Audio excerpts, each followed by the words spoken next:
आमच्या या जालना नांदेड समृद्धी महामार्गाच्या बाधित शेतकऱ्यांच्या आंदोलनाला आज 115 दिवस पूर्ण झाले.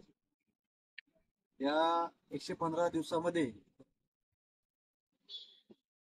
या प्रशासनाला दप्तर दिरंगाईचा कायदा या कायद्याचा विसर पडलेला आहे असं आमच्या सगळ्या आंदोलनकर्त्याच्या लक्षात आलेलं आहे. म्हणजे एवढा प्रदीर्घ लढा होऊन देखील ज्या सुनावण्या हदगल साहेब असताना पूर्ण झाल्या त्याचे सुद्धा कोणतेही मूल्यांकन अजून तीच प्रोसेस पूर्ण झालेली नाही. म्हणजे फक्त आम्हा शेतकऱ्यांना लटकवून ठेवण्याचं काम हे स्थानिक प्रशासन करतं काय हे आता असं आम्हाला वाटू लागले.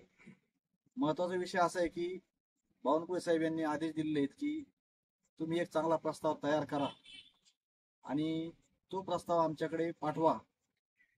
त्याच्यामध्ये आम्ही कॅबिनेटला तो प्रस्ताव मांडून आम्ही त्यावर योग्य तो निर्णय घेऊ आणि तुमच्याकडे पाठवू. त्यामध्ये सर्वोच्च न्यायालयाच्या निकालाचा सुद्धा उल्लेख बावनकुळे साहेब यांनी केला आणि त्याच्यावर अभ्यास करून त्या आधारे जे सर्वोच्च खरेदी खत असेल ते खरेदी खत पाठवावं.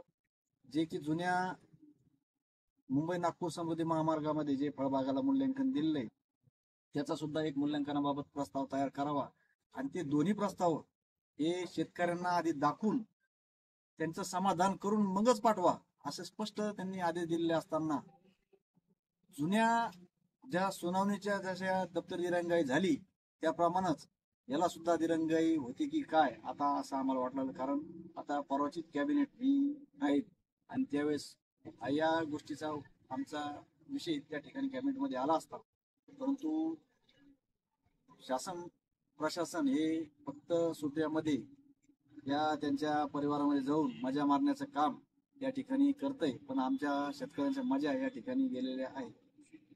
महत्वाचा विषय असा की ठीक आहे तुमच्याकडून या 2 दिवसात अहवाल त्या ठिकाणी जाणार नाही, परंतु आमची विनंती आहे कमीत कमी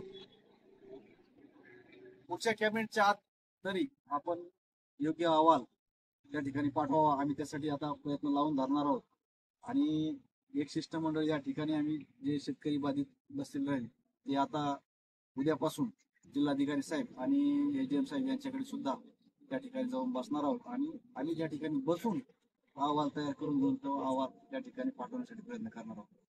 आमची प्रशासनाला सुद्धा फक्त एवढीच विनंती आहे की आता जास्त वेळ जाऊ न देता आम्हाला या आंदोलनातून मुक्त करण्यासाठी आपण तेवढ्याच जोरानं हालचाली कराव्या आणि योग्य ते निर्देश मागून आमच्या या आंदोलनकर्त्याची या आंदोलनातून सुटका करावी ही एवढीच विनंती मी आपल्या मार्फत